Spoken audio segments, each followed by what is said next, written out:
Chapter 461 Pyro. You are listening at novelfull.audio. The day of the fight between Max and Eden was scheduled to take place in the Human Federation capital. A large arena capable of seating over 200,000 individuals was to be used for the fight, with the arena having a clear demarcation zone between the two sections of audience just like in the arena of the gods.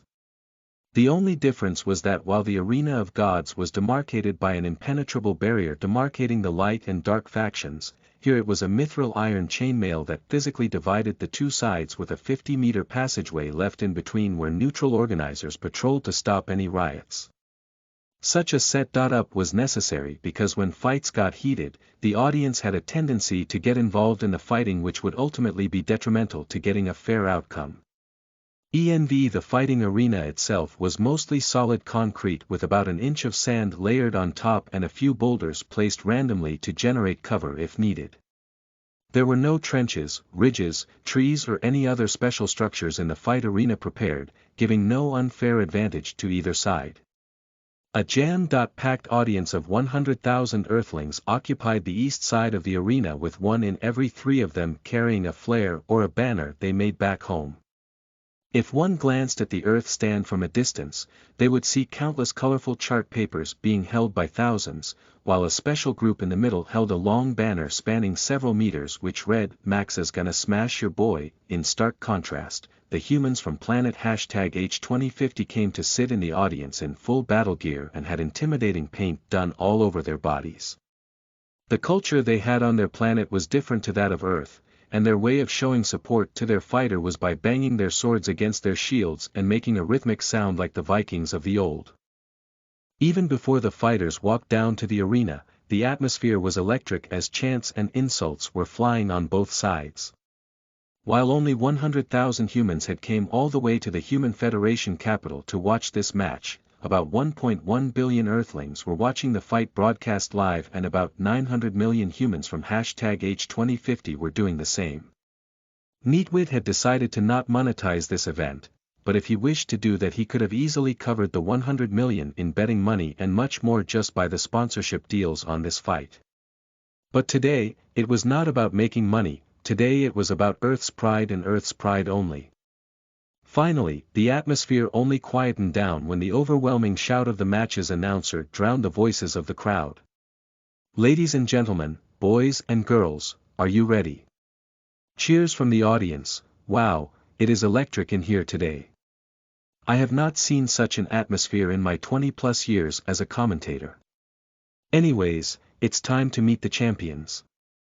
Introducing first, from planet #H2050, the newbie, the upstart, the white-haired marvel, the inheritor of Shikuni the terrifying in the main character of his iteration of Omega, Eden Nuri. Thunderous cheers erupted from the crowd as the humans of 2050 went ballistic, banging their swords against their shields and stomping their feet as Eden jogged into the arena with his dual-dot swords while being plated in full armor as he greeted his own part of the crowd.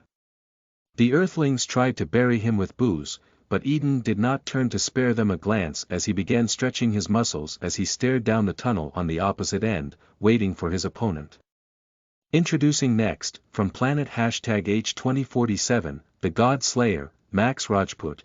Unlike Eden, who had a perfunctory introduction with made-up titles, Max only needed a single line of an actual accomplishment to be introduced. He walked slowly up the stairs into the arena, as he had his arms spread wide and a big smile on his face as he walked.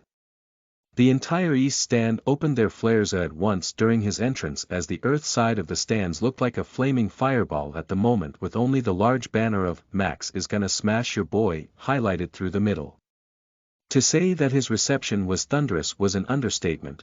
Max had walked onto the arena as if he owned it, and the support he received from his home planet helped deal the first psychological blow to the opponents who were intimidated by this show of pyro plus confidence. Max walked leisurely around the arena as he did not shy away from the West End fans either, making eye contact with each and every one of them who was glaring at him with eyes full of hate.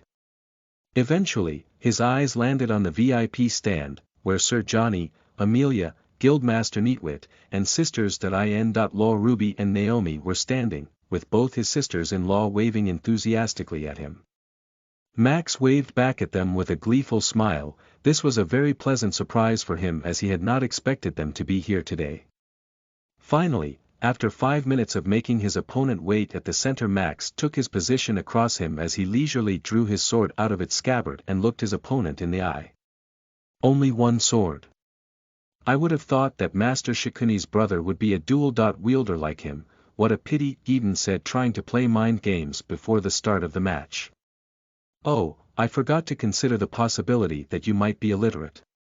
My bad. It's kinda a given at my planet that all children must have access to free and compulsory education till the age of 14, so I automatically assumed that must be the case for your planet too. But no worries, let me spell it out for you. The banner over there says I'm gonna smash you. Now if I wield 2 swords, I can cut you, I can stab you, but I can't smash you. So my one sword here is to cut you, while my free fist here is to knock your teeth out, Max replied with a smile as his witty comeback left Eden fuming. The East Wing celebrated this remark as if it was the end of the fight, as they jeered and jibed at Eden, calling him illiterate from the stands. Ha! You're funny, just what I expected from Master Shikuni's brother. I was already looking forward to fighting you here today, but your words have given me some extra motivation.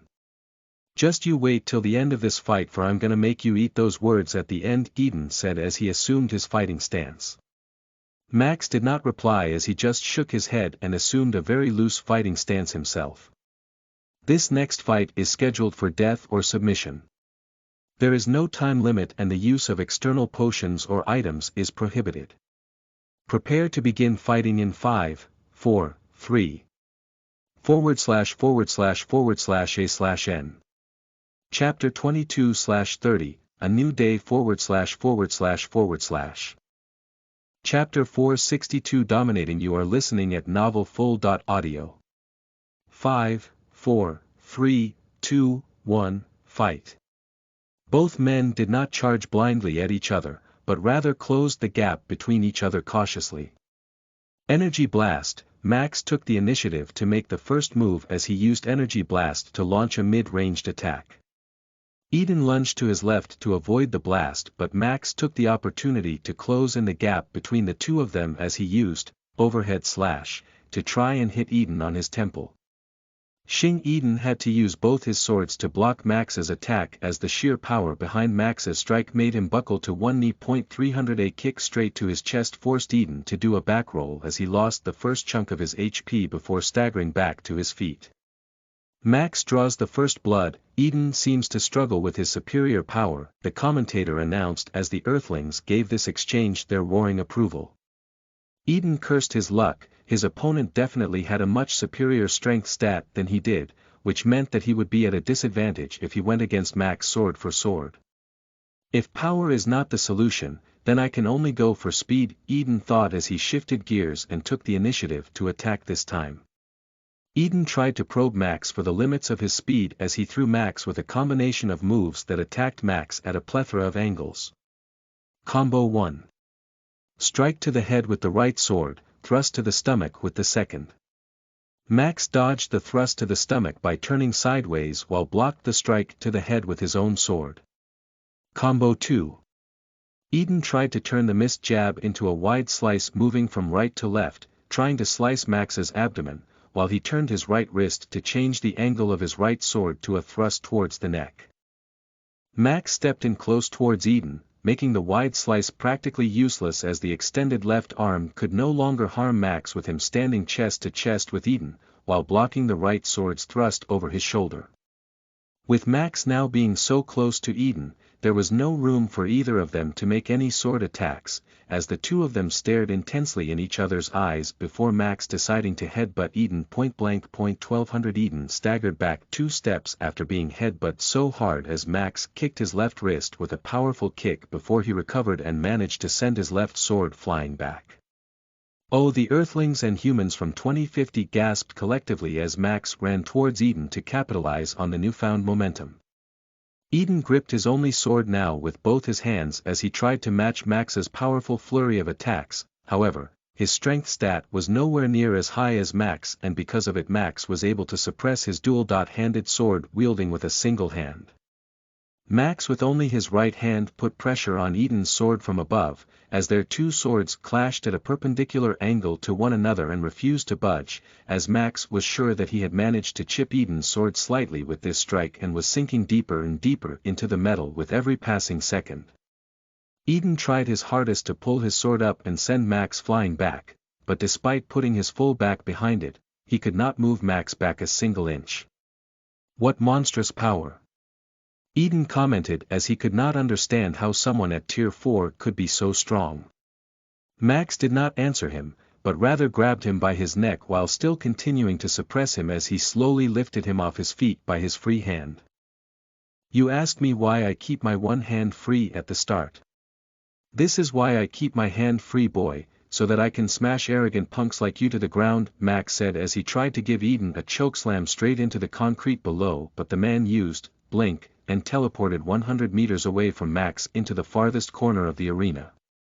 Oh, Eden scampers away like a coward. Max is completely dominating this fight one-sidedly. By the gods, this is embarrassing, the commentator said as he poured fuel over the burning fire of the emotions of Eden's supporters. Max threw his hands up in resignation as he then tried to hype his side of the crowd by waving at them and throwing around V signs as he waited for Eden to gather the balls to come and fight him again. Well done, Max, you've got this. Haha, don't worry, you will smash his face next time. This fight is so satisfying, the brat has no answers for Max's overwhelming power. Let's fucking go. Max could make out some of the louder comments amongst the chaos of what 100,000 Earthlings were shouting, but unlike them he did not believe that he had this in the bag. While on the surface it looked like he was dominating the fight one-sidedly, the truth of the matter was that Eden had only lost about 1% of his total HP up till now while avoiding making any big mistakes. He had that intelligent look in his eyes that Max had only seen in the most calculated fighters, and it seemed like everything he did up till now was only his way to probe Max. Yes, he was dominant over his opponent by having followed the path of the perfect warrior, however, that did not make him invincible. Even now, as he stood in the far corner, he was calm and did not look rattled, probably thinking of a plan that could ensure his victory now that he knew some of the abilities that his opponent was capable of. The real fight starts now, be careful, Drax said in Max's mind as finally Max took a proper fighting stance for the first time since the battle started. Things were about to get heated now. /////A/N. Chapter 23 of 30. Guys, we have fallen slightly behind number 8 in GT rankings with only 2 days left till the month ends. Can we get there? /////. Chapter 463 Turn Tides. You are listening at novelfull.audio. Eden exploded out of his isolated corner once he felt ready to re-engage in the fight as he used World Slash to send a powerful sword slash capable of slicing a few dozen apartments in half. Max could have dispersed this attack if he wanted to, but he did not want to reveal his cards so early, so he went for the bare basics taught to him by Kremeth. Planting his feet at the shoulder width, Max leaned forward and rapidly leaned backwards while blocking the attack, elongating the point of impact force and hence reducing the attack's overall efficiency.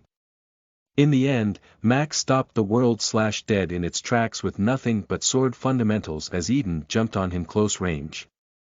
Solar Beam. Eden, who was silently accumulating sunlight power in the far corner while formulating a strategy, let it out all at once as he blasted Max with a powerful solar beam from mid-range. This was the first big move used in the battle, a genuine Tier 4 attack that was tricky to be dealt with as despite Max having his sunlight allergy healed after his draconification, he still felt his scaly skin sting under the effect of the solar beam. Max crossed his sword in his free arm and tried to block the incoming blast, but was overwhelmed quickly and blasted backwards up till the end of the arena wall. 12,400 Eden had finally drawn the first blood and it was quite a sizable HP reduction at that. Naturally, his supporters on the west side of the stands finally got rowdy with there being something worth cheering for as they banged their swords against their shields and regained some faith in Eden to win this battle. Walking towards the spot where he had dropped his second sword previously, Eden picked it up and regained his twin blade fighting style, as only then did he charge at Max once more. Max charged back towards Eden, understanding the importance of being on his toes and in motion for this exchange. As seeing him charge, Eden used blink, and suddenly teleported out of his range of vision. Top right. Max's way of the wind senses alerted him that the attack was coming from top right as he reacted in time to block Eden's overhead slash aimed straight for his neck. Shing. Eden fell on the ground after a failed sneak attack and rolled through, before using Twin Blade Hurricane to start high-speed barrage on Max.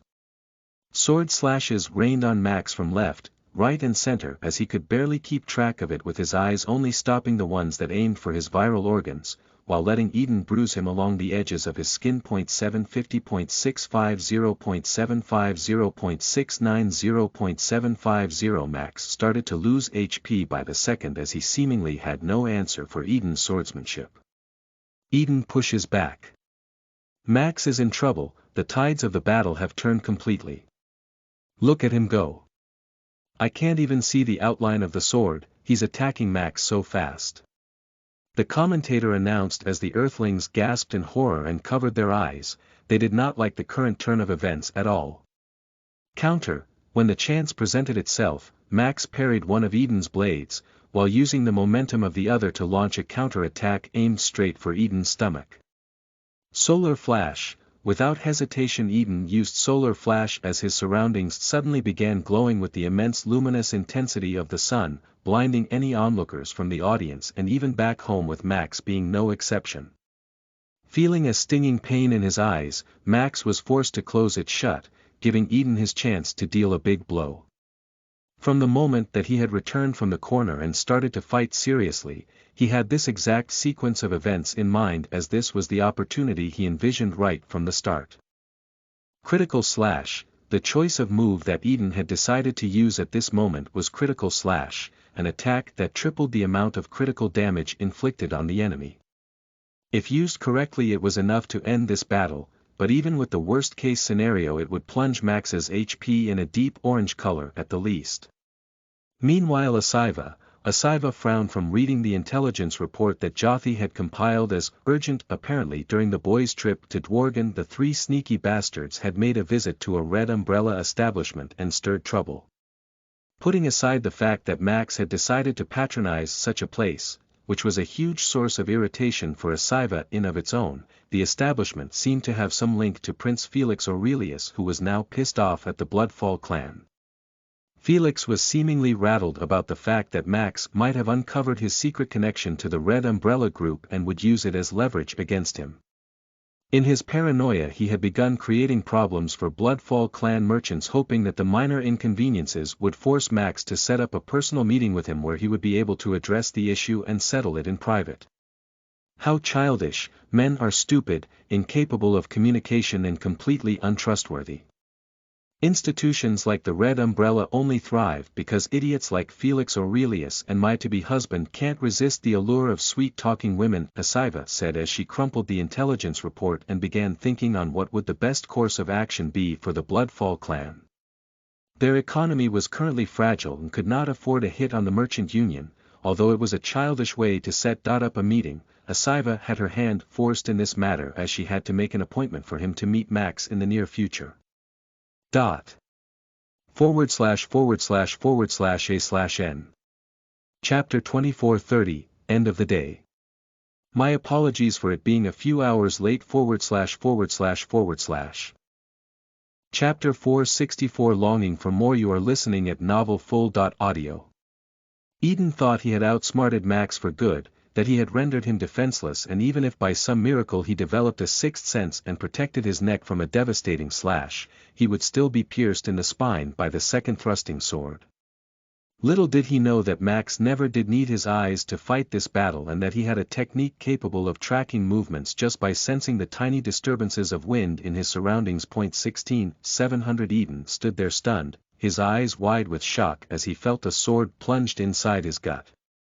While for most of the audience the events that transpired were too fast to be noticed, Eden saw it happen clearly. Max's speed suddenly skyrocketed as if he was only playing a game until now and had only now decided to move at his full potential.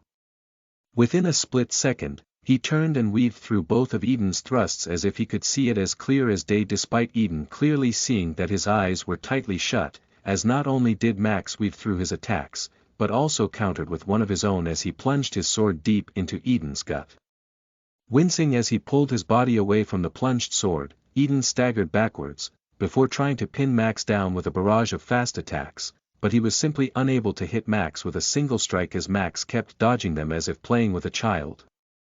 Fake out, Max moved his muscles in a way that it looked like he was preparing for yet another stab to his enemy's gut. Eden reacted quickly as he tried to parry the attack with his right sword arm, while thrusting his left arm forward to counter. Unfortunately for him, it was just a feint by Max, who sidestepped to the right, avoiding Eden's left arm lunge and completely opening his defenses up for an easy 9 Ashura sword slice, .35, 400 critical hit. A critical hit sent Eden flying back 15 meters as he spat a mouthful of blood. A deep sword gash could be seen across his armor as he was bleeding profusely from his upper torso, reeling unstably from the effects of the attack. BNOL.M, Solar Recover. Eden gnashed his teeth as he used Solar Recover to regain about 15,000 HP and closed the gaping wound on his chest as he eyed Max with caution and wary, realizing that not only was he much stronger than him but also much faster. Max strikes back. This is a fight between Goliaths. Nobody's backing down.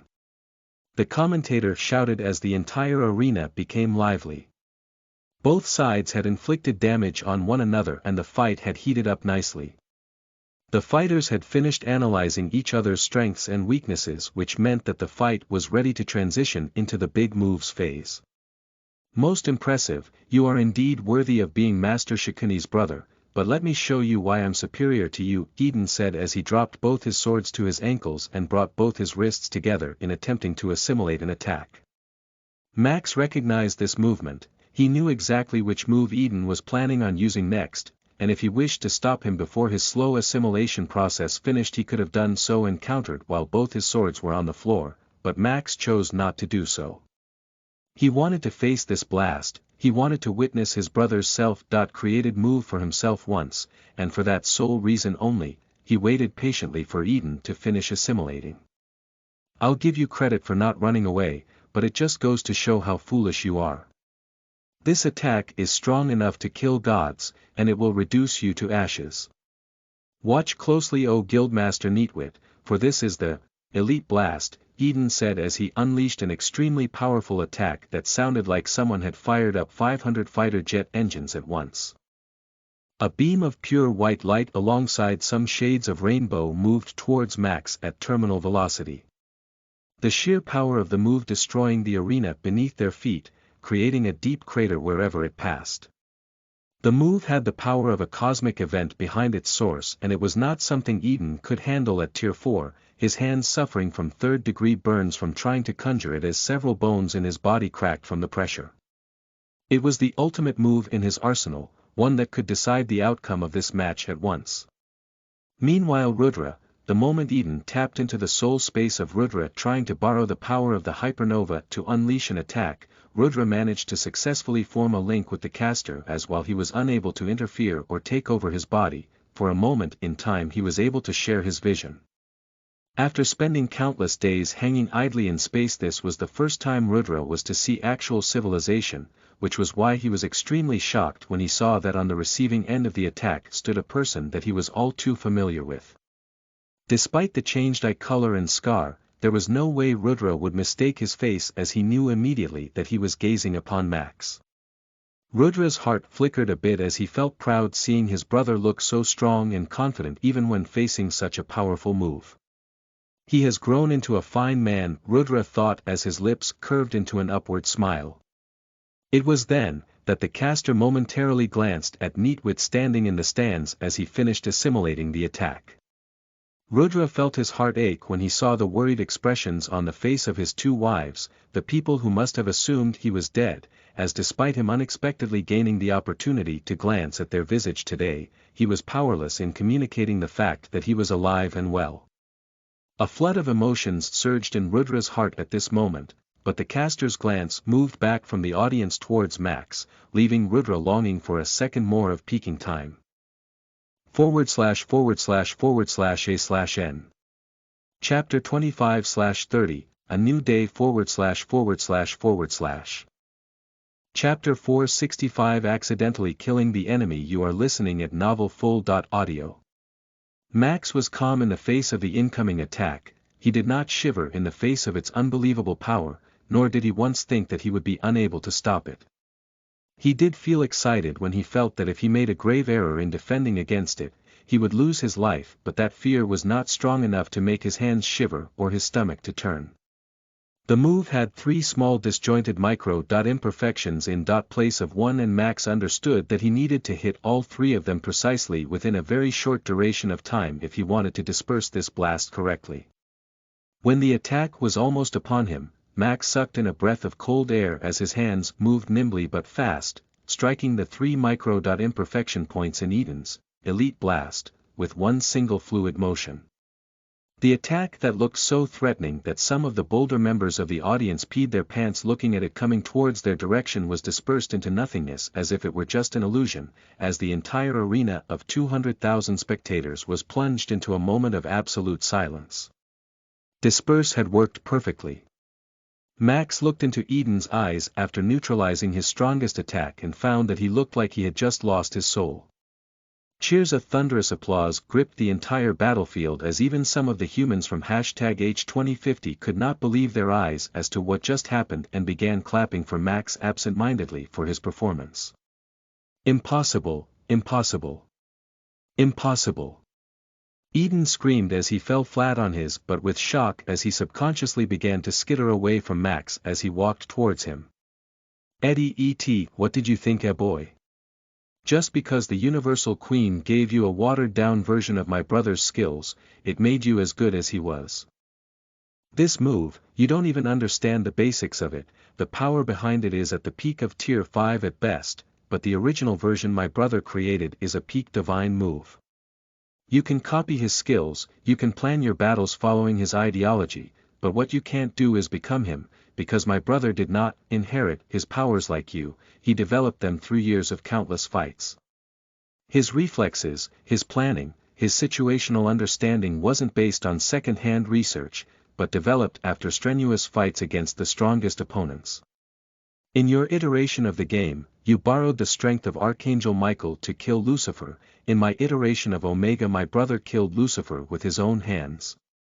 Stop being delusional that you are some chosen one, stop being delusional that you can order the true elites around, the strongest individual on your planet is you, while I'm just the champion selected on Earth because I'm tier 4. We have gods within our ranks, gods that can destroy your entire planets with a single move. What do you think the standing of the true elites is on the universal scale? They are an organization controlling the entire territory of the previous Thunder Nation ruled by a monarch. What makes you think that you puny warrior had any rights to barge into our guild master's office and demand anything? Your foolishness and delusion is the only reason why I had to personally accept this fight, because I had to show you just how insignificant a frog sitting in the bottom of a well you are, Max said as he cruelly made Eden realize reality. Why that you are a cheater? It's impossible to be so strong at tier 4, our planet was home to 6 billion players, but none of them were this strong. I was the best. The greatest. Why are you so much better than me? Eden raved as he stumbled back to his feet, but instead of receiving a reply he was met with a devastating attack. Thunder blast, the heavens seemed to open up as a thick bolt of lightning descended from the skies as if it were summoned by Thor himself. Had Eden not used the elite blast, which taxed his body to the limit and left him in a weakened state, he could have avoided this blast or at least block a portion of it, but as he tried to move away, his muscles failed to respond to his brain and he was caught clean by the attack. 220,000 critical hit. Eden was faced by a critical hit from the lightning strike as in a turn of events that even Max never foresaw. Eden's HP dropped to absolute zero as he died under the blast. System notification. You have killed the tier 4 player Eden of the light faction within a battle zone. EXP rewards are reduced for killing a member of the same faction. You have received plus 50,000 EXP. You have received Goldman's sword, legendary. Meanwhile Rudra did not understand what to feel at this moment, as it was a truly overwhelming day for him.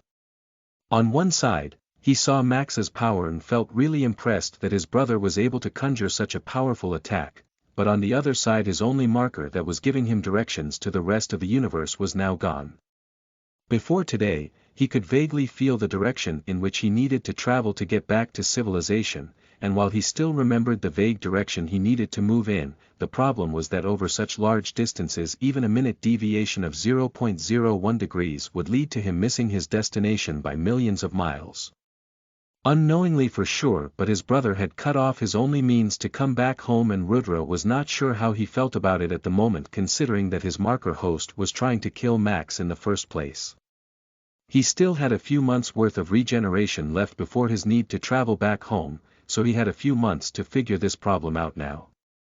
// Chapter 26 of 30, we are nearing the end // Chapter 466 Construction complete. You are listening at novelfull.audio. He's dead. Our champion is dead. A man asked with a broken voice as he could not believe what he was witnessing. A massive bolt of lightning descended from the heavens and just claimed Eden's life. There was no suffering, no struggles, just one crackling sound, and he was no more amongst the ranks of the living. The man felt his throat go dry as he looked around for support and answers from his fellow humans, but none of them were able to meet his gaze. The winner of this match, by death, the champion of planet #H2047, Max Rajput. The announcer said as the humans from Earth burst into a thunderous applause for their champion who brought them glory. The East Stand celebrated like they had just won the most significant battle of their lives, as the elation amongst their ranks could not be measured. But while the East Stand fans were singing, jumping and hugging each other, the West End was completely gloomy and dead silent. Max's words resonated strongly amongst the humans of #H2050, the strongest individual of their planet was Eden, a Tier 4 warrior, whereas the real powerhouses of Earth had not even participated in this battle personally. If they truly acted rowdy or refused to bow their heads after this defeat today, the only thing keeping their planet from absolute annihilation was Neatwit's virtue and self-control. He must have cheated. This is impossible. How can Eden's most powerful attack be dispelled as if it's a child's play? A woman from 2050 complained as she wanted to raise conspiracy theories and put the outcome of the battle in jeopardy to avoid bowing their heads before humans of 2047. However, her husband at this moment covered her mouth with his hand as he glared into her eyes to tell her to shut up. Max walked around the arena as its apex predator, and not a single resident of planet 2050 dared to look him in the eye anymore like they did at the start of the battle. All their eyes were either shut close in tears or bent down in shame. His last attack having broken any spine they had left. Satisfied that the job he had been summoned for was complete, Max walked down the arena ramp once more, his intention being to get lost from the public eye once more. The moment he walked down the tunnel and entered the warmed-up room, Zippo once again merged with his shadow silently as a few healers urged Max to let them heal his minor bruises, but Max refused them, as quickly packing his stuff he was on his way out. While the Earthlings celebrated madly back at the arena, Max was headed towards the teleportation center of the Human Federation capital, but before he could leave the building completely, he was stopped by Neatwit at the exit. "Good fight, Rudra would have been proud," the guildmaster of the elite said as he appreciated Max's help with today's matter. "Thank you, guildmaster," Max said politely, not refusing his good will at all. "You know you can contact us if you ever run into trouble, right? While I'm not a monarch, not many can offend the elites in this universe," Neatwit said as he reminded Max that he did have a backing back home. "I know, guildmaster, thank you," Max said once again, showing no real emotion. "If we want to contact you in the future, is there a way, or do we need to make visits to the Bloodfall clan?" Neatwit asked as the temperature in the surroundings seemed to suddenly drop by a couple of degrees. "The Bloodfall clan is the only way of contacting me," Max said, looking Neatwit in the eye, much to the god's dismay. Neatwit had a million questions in his mind at this moment, but Max was not willing to answer them as he walked out of the arena building calmly and made his way to the teleportation center before moving straight to Dombivli City. After this fight, Neatwit was hoping to rope Max back into the guild. He was even considering offering him the spot of an elder and nurture him into becoming the next guild master. However, it seemed like his loyalties had already been bought by Raven Bloodfall. While he understood that he could not tell Max how to live his life, he was a little disappointed that Earth's greatest rising talent had been poached by a vampire group rather than the elites. Meanwhile Angakok looked masterfully at his own time chamber whose construction had finally been completed. Some of the universe's most ancient gods had labored continuously for 95 years to complete the internal carvings and stabilized the creation for practical use. Initially, the living conditions inside the chamber were like the void, absolutely devoid of any matter with air pressure similar to the outer universe and a non-existent mana flow. Should any mortal enter the chamber, they would die instantly from the environmental conditions. However, after a series of internal carvings, the atmosphere inside had been made to sustain life and recycle all forms of energy expended within the chamber. Only now could Angakok bring Max inside the chamber to train, as his first plan of building the chamber was finally complete. As the five gods walked out of the chamber, they were slightly happy to realize that despite them doing nothing but laborious work for 95 years, carving intricate patterns, only 3 months had passed in reality. Glancing at Angakok, who was in a celebratory mood, Kremeth wondered how long it would take for the shaman god to bring Max over for his training now that the structure he was building was finally complete. It did not take him long to find the answer either, as Angakok revealed during the after party that he was planning on bringing Max over to start his training the next day. /////A/N Chapter 27 30ths, The Last Day Begins. What I'm confused about is why is there still a day left in the month after today? /////. Chapter 467 Confrontation and Regrets. You are listening at novelfull.audio. Dombivli City. Only after entering Dombivli City did Max relax a bit as he let the drain catch up to him. Although on the surface, he looked confident of winning that fight, the truth was that he had a lot of psychological pressure to not fail. It was not easy to be the champion of a planet and carry the hopes and aspirations of billions of individuals, but he did carry it to the best of his abilities. Only now that he had won and was back to his home planet did he finally relax and reassess, as he felt a little regretful for killing Eden accidentally. Despite the kid's faults, there was no doubt that he was a skilled fighter, and if the circumstances had been a bit different, Max was hoping that after the fight he could request Eden to teach him the Elite Blast attack. That move could unquestionably become one of the very best moves in his arsenal up until the point where he became a god and learnt actual divine moves. Walking towards the palace, Max entered a dark alley and changed his appearance from Max Rajput back to Raven Bloodfall, as gone was the scar and back was the mask and blood-red eyes. As he walked through the streets of Dombivli as Raven, the respect and love he received by the common citizens who smiled and bowed as he passed was a testament of him being a noble ruler, as they did not seem to hate or fear him, but seemed to have a deep-felt admiration for him. The city reconstruction efforts were almost complete, and the war-affected districts had been completely renovated at the government's expense. Not a single commoner was forced to bear the brunt of the Bloodfall clan's war, and because of this, Raven was very popular amongst his subjects. Not only did he promise to take care of them, but he was visibly delivering and probing that his promises were not just empty words of a politician. Upon entering the palace, Max expected a smiling Asiva to hug and greet him for coming back from a victorious battle. However, he was instead met with the scene of an angry dictator being seated on his throne looking down on him with condescending eyes. "How graceful of you to return, my lord. I hope the journey back home was comfortable," Asiva said in a sarcastic tone, as Max could feel both his hearts race at once. He began thinking of everything he could have done wrong and then tried to figure out which one of his crimes was Asiva mad at. "Yes," Max said, sounding half unsure as he waited for Asiva to tell him herself as to why she was angry. "Did you come back directly, or did my lord need an 8-tentacle massage to relieve his stress of the battle first?" If the Lord has not already relaxed, I can arrange for an escort to be called to the palace if he so wishes, Asiva said as Max's face became ashen pale. She knows. Max and Drax said at the same time in Max's brain as Max had no idea about how to get out of this awkward situation. I bet it's the dwarf who gave you away, boy, his big belly can't stomach even the smallest secret, Drax murmured in Max's mind, putting all the blame of Max's current predicament on poor Sebastian. Just how the netizens of planet #H2050 could not meet their eyes with those of Max after the fight.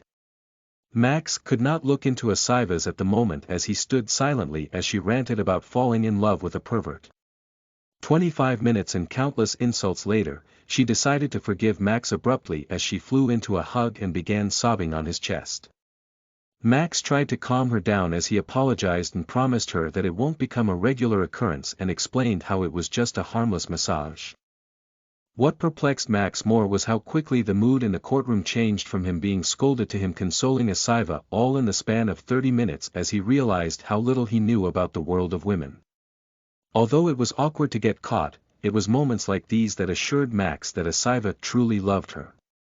If a woman like his ex-girlfriend Sophie was in her place, she would probably ignore the whole affair and not confront Max about it to not risk his ire, but Asiva did confront him and also cried at the end because the incident hurt her more than her scolding hurt him. She cared for Max and was territorial about him, which was her way of expressing her love for him. Making a mental note, Max swore to himself that he would not fool around in the future.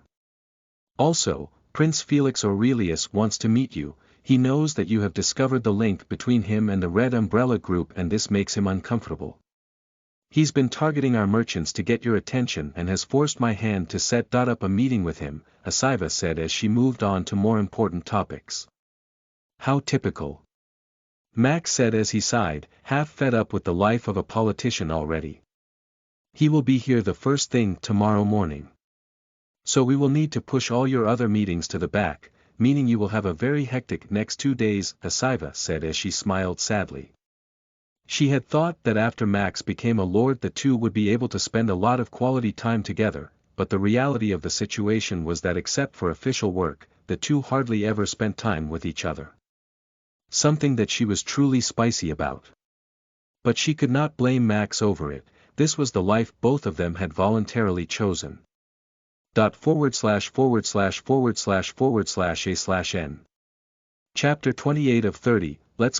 /////////////////////////////////////////////////////////////////////////////////////////////////////////////////////////// Chapter 468 Angakok arrives. You are listening at novelfull.audio.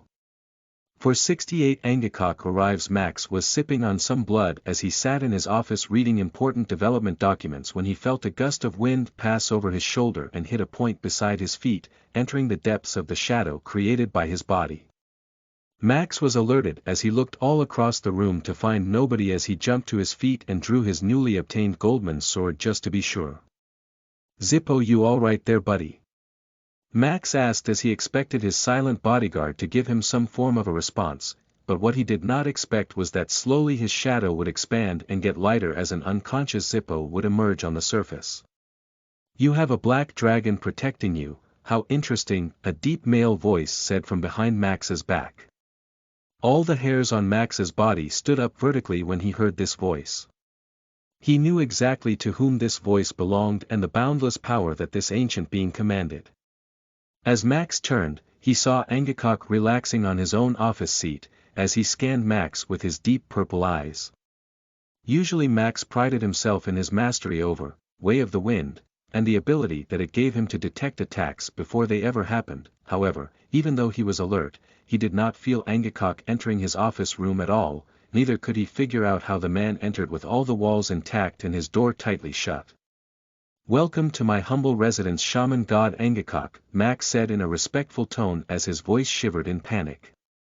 Clasping his hands together, Max bowed deeply before the primordial god who had helped him time and time again. "That mask of yours, it's from the angels, isn't it? Let me guess, the ponytail girl Hazriel gave it to you alongside that pendant you wear on yourself at all times," Angakok speculated as Max felt his fear for this old entity increase even more.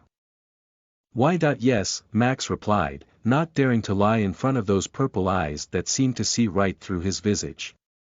It must be a priceless artifact if it's capable of blocking my inspection. You did well to secure something of such high value, Angekok commented in an emotionless voice as he half complimented Max. Internally Max was a little relieved that the artifact gifted to him by Hazriel was powerful enough to even block Angekok's perception, but his relief was short-lived as Angekok demanded him to take it off. Remove the mask, boy, let me have a look at your progress since we last met, Angekok instructed as Max had no choice but to remove his mask and store it into his inventory as Angekok studied his stat panel. You have not improved much at all since we last met, I'm quite disappointed. This will take longer than I expected if you are to improve so pathetically slow, Angekok commented as his voice contained a hint of disappointment from Max being unable to bring big changes to his stat panel this time around. May I be permitted to ask what you have planned for me? Max asked nervously as Angekok waved his hand and tried to dismiss Max's concerns. How much time we spend together will solely depend on your personal abilities, boy. I have worked very hard to create a special time dilation construct for your training, but by the state of your stat panel I think we will need to spend quite a lot of months outside of it as well. The specifics of your training arrangement will be explained to you by Kremeth. He's more patient than I am and has past experience with you. I'll give you 15 minutes to wrap up your affairs here, bid farewell to whoever you need to bid farewell to, and meet me back here. Me giving you 15 minutes is already a concession on my part, but if you test my patience, there won't be a Dombivilai city after minute 16, Angekok said leisurely as Max understood the emotion behind that threat perfectly. Rushing out of his office, he scurried to find Asiva. Inside Asiva's office, Sebastian and Asiva were having a very awkward conversation as Asiva kept jabbing insults at Sebastian with each passing sentence and the poor dwarf had to take it face down. This was Asiva's payback for him dragging Max to the massage parlor and Sebastian had no defense for his actions. The two were trying to settle the topic of how much foreign aid they should provide to the 26th ranked vampire clan who was currently facing economic turmoil after a huge volcano erupted on their home planet and killed thousands of civilians. Asiva was of the opinion that they should at least give 500 million in aid because it was not a matter of how much the other clans were paying but about being morally correct. Sebastian on the other hand was only willing to pay 200 million, which was what the St. Maximus clan was offering in this situation. As the two discussed this issue, Max barged into the office panting as he had that ashen face that spelled that he was in trouble. Behavior 13.55 What happened? Asiva wanted to ask, but Max just kicked the desk she was working on away and leaned in for a deep and passionate kiss, stunning Asiva completely as she did not understand what was going on. For a few good minutes Max kept kissing her as if there was no tomorrow as Sebastian felt a little awkward to be witnessing such a scene. He was about to get up and leave, when Max stopped kissing Asiva and looked at him with a panting expression. Oh geez, don't kiss me please, Sebastian joked as he half expected a snarky comeback but there was none as Max simply pulled him in for a hug. Now both Asiva and Sebastian were really worried as this was completely unlike Max's usual behavior. Hey, buddy, what's going on? Sebastian asked in a panicked voice as Max let go of him and shook his head solemnly. I'm leaving my clone here for tomorrow's meeting with Felix, but it will disappear automatically after 24 hours. An ancient god has come knocking for me, and I have no choice but to follow him. I have no idea where he's taking me. I have no idea how long will we be gone. The only thing I know is that I can't escape this predicament and that you guys will have to cover for me while I'm gone. If I don't show up before the clan assessment, start looking for Master Kremeth. He seems to be involved in this and transfer the clan's ownership to Asiva, Max said seriously as he dropped a sudden and huge bombshell on his closest friends. Oi oi oi, Max, are you kidding me? You need to tell me more than that. What the fuck is going on? Sebastian demanded. However, Max did not trust Angekok's grace enough to dally in conversation. That if he accidentally exceeded the time limit he gave him, there might really not be a Dombivilai city anymore. Asiva, I love you with all my heart. Sebastian, you are my only brother in this universe after my real brother died, Max said emotionally as he turned and began sprinting back towards his office, leaving Asiva and Sebastian with just his clone which was holding the mask of Raven. /////A/N. Chapter 29 of 30, almost done /////. Chapter 469 Resolution of Issues. You are listening at novelfull.audio. 469 Resolution of Issues. Asiva kept staring at Max's clone, not really understanding how she felt about the whole situation. On one end she knew that Max probably had no option in this sudden development, but on the other it was just too abrupt for her to process it all so suddenly. Just a few hours ago she found herself daydreaming about the wedding she would have with Max in the coming months, but now he was gone to some unknown place with some ancient god and nobody had any clue how long it would take for him to return back home. To make matters even worse, his clone was right there wearing his mask and behaving exactly like Max would have, but while he was her for now, even the cloning spell would run out of its duration after 24 hours. In the next 24 hours, Asiva had to calm her emotions, finish an important meeting with Felix Aurelius and then make a believable excuse for Max's absence in the coming months. It was next to impossible for a public figure like Max to go missing for months at once and arise no suspicions, as let alone external threats. She was not even sure she could fool the intelligence bureau of her own country over this matter. The only other person who was aware about Max's predicament and was in the same boat as herself was Sebastian, and he was even more depressed about the whole affair than she was. "I'm too weak," Max kept telling me to improve myself and fast, but I always took his advice too lightly. There are ancient gods, monarchs and powerful people all across the universe. If I ever want to be truly free, I'll need the strength to defend the things I love, Sebastian said as he clutched his fists and looked at Asiva with determination. Although she was in no mood for motivational talks, something about Sebastian's wordings touched her heart as she too clenched her fists and said, "Yep, you are absolutely right." It was at this moment that a struggling Zippo walked into Asiva's office as he tried to look for Max in a dazed state. "How did you ditch me? Why this happening?" Zippo said in a slurred speech as he held the clone's robes tightly to support his body weight. "That's not Raven, Zippo, it's the clone. You will get nothing by holding onto him," Asiva said as she held Zippo by his arms and offered him a seat. The black dragon was heavily sedated and was moving by sheer will to fulfill his duty.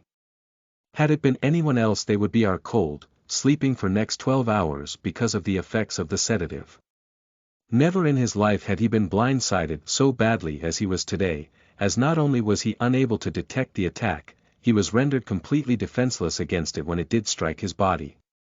He had no idea who the attacker was or what happened to Max afterwards as he had blacked out instantly. It took Sebastian quite a lot of effort to make Zippo aware of the current situation, as only after realizing that he could do nothing about Max's safety anymore did he close his eyes and let his body fall asleep completely. While he slept, the clone, Sebastian and Asiva discussed their plan on how to justify Max's absence in the coming days. The next morning, Felix Aurelius entered Dombivli Palace through back channels as he was escorted by 4 guards. Their entourage was given a security clearance by Asiva, who received them personally at the gate, with not a single non-essential individual finding out the identity of the hooded visitor at the gate. Eventually, Asiva led Felix to the conference room where the clone was waiting for him. "Prince Felix, it's a pleasure to host you here today," the clone said in a cheery voice full of fake emotion. "Lord Raven, please accept my late wishes on your coronation," Felix said with a bow as he respected the aged-old vampire seniority and gave the appropriate respect to a lord. The clone nodded back in courtesy, as Felix cut straight to the point. "I'm sure, Lord Raven, you are aware of my connection to the Red Umbrella Group. It's no secret to you that they are my backers, so I'll not pretend like you have no idea. Since you are a customer yourself, I hope you understand that with the modernization of times it's necessary we allow such organizations to operate legally inside the Vampire Society, but my father does not share my views on this topic." Currently, I hold a 20% stake in the group and I'm willing to offer you 0.2% of that stake as a hush money fee if you can keep the information about my backers a secret, Felix proposed as the clone shook his head from side to side. I'll accept your deal, Prince Felix, but you can keep the 0.2% token shares to yourself. The Bloodfall clan does not wish for bad blood with the second prince's faction, and despite the scuffle in Dworgen, it was not my side's intention to trouble the establishment, but rather your people who tried to poison us first. As for signing any non-disclosure contracts over this matter, I'm ready to do so. The clone said as Felix Aurelius was truly surprised by his proposal. He had expected Raven to squeeze him for more shares or outright blackmail him, but he was surprisingly calm about the incident. His intelligence reports suggested that he was close to Lucius's faction, but it seemed like those rumors were exaggerated greatly as Raven was basically a neutral. My apologies, Lord Raven, if they did indeed try to poison you, then they deserved what they had coming for themselves. As for signing the non-disclosure, I think there is no need since you have personally given your word over the matter and I trust you to be an honorable gentleman, Felix said as he amiably shook hands with the clone, feeling relieved that the matter he came here for was resolved so easily. Chapter 470, A New Adventure. You are listening at novelfull.audio. After settling matters with Felix, the clone called for a meeting with the heads of all the major ministries. In the meeting were Asiva, Sebastian, Severus, Anna, Jothi, Dark Sorrow and Rovan. There the clone checked in on the progress of the ministers and gave them 12-month-long targets to achieve in the future, before naming Asiva the heir apparent and announcing that he would be missing from action for the next few months. Naturally the ministers, especially Severus and Anna, had a lot of questions regarding his sudden decision to depart, but the clone only gave ambiguous answers to them regarding his training while asking them for reassurance that they would keep this news under wraps and take care of the clan in his absence. In the end everyone was on board with covering for his absence in the coming time period. However, looking at how the conversation had developed, Asiva doubted that matters would start to boil if Max did not return within 4.6 months of time. Entrusting the all-important Raven's mask to Asiva, the clone faded away after 24 hours of his summoning period. As with his departure, the lord of the clan was now truly gone from Dombivli for unknown periods of time. Meanwhile Max was currently traveling through space in a small bubble of air alongside Angakok with such high speeds that even stars and planets beside him passed by in a blink of an eye. He had never seen a spell quite like the one he was currently in with Angakok, as he was sure that the speed at which they were traveling was at least 5 or 10 times more than a destroyer-class battleship's top speed. Internally Max wanted to badly ask Angakok as to where they were going and what was on the agenda, but the old shaman god did not seem like the affable kind that was easy to talk to. Max was sure that this compressed human-like form of Angakok was not the shaman god's true visage, and the cosmic entity that was almost as big as entire Dombivli city with burning purple eyes was his true form. Either the god had compressed his form to become human-like or this was just an astral projection of his true body, but either way it was not a force he could joke around with. "Is there something on my face, boy?" Angakok asked in an emotionless voice, but while there was no anger behind his question, Max still felt intimidated. "No sir," Max replied as he immediately looked the other way. "If there is something you want to ask me, boy, go ahead," Angakok suggested in a calm voice as Max wondered if he should muster up the courage to ask or if this was a sarcastic question from Angakok. In the end he realized that this was probably the best opportunity he would have to ask Angakok about their future activities, so he decided to give it a shot as he said, "If you don't mind me asking, where are we headed to?" "We are headed to the Pits of Fire, a fiery planet with average temperatures reaching over 80 degrees Celsius and 15% of the surface covered in flowing lava. An inhospitable planet for all life forms except the most resilient fire beasts. There the weakest creatures are Tier 4 while the strongest are at the peak of Tier 5 and yet to learn dimensional travel. It's the perfect planet for you to quickly increase your level and improve your battle skills. Based on your previous performance, I had half expected you to be at the peak of Tier 4 by the time I came to get you, with us being able to head directly towards the time chamber to help you with stat maximization, but it seems like I overestimated your progress speed." While only 100 levels separate Tier 1 from 2 and 2 from 3 from Tier 4 onwards, each promotion tier is 200 levels apart from each other. You are currently at level 434, about 66 levels away from reaching your level limit for this tier, which means that it should take you roughly 2 months of leveling to make up the required deficit. On the damned pit of fire you will struggle for life and death against creatures with same elemental affinity as your Agni Astra. I expect you to gain at least 1 level every day and get to the limit of your tier within 60 days maximum, but I'm a fair teacher, so I'll give you some incentive to work harder. If you manage to finish the whole ordeal before 40 days, I'll help you on your path of the perfect warrior and cut down your training time to achieve stat maximization by 50% by providing you a priceless elixir. Since the planet you are going on is part of the Beast King Omar's territory and a neutral battle zone, there is a possibility of you dying permanently on the planet, which means I'll have to be your watchdog for the days you train there, which is why I'll deduct 5 days of your overall score every time I have to move to save your life, Angakok said, as he did not reveal as to why he wanted Max to reach the peak of Tier 4 and why did he want to help him with stat maximization. Although Angakok's explanation opened as many questions in Max's mind as it answered, for now he settled with the knowledge of knowing that he was going to step.in on an inhospitable fiery planet for leveling. XXX end of Volume 6 XXX. A/N. That's it for Volume 6, The Fall of the Mighty. Hope to see you all in Volume 7. The Ranks of the Immortal. Also, there has been a slight change made to the tier structure of the universe, as after lots of deliberation I've decided to give it a little tweak. Here is the current tier structure. Level 0.30 is Tier 0. Level 30.100 is Tier 1. Level 100.200 is Tier 2. Level 200.300 is Tier 3. Level 300.500 is Tier 4. Level 500.700 is Tier 5.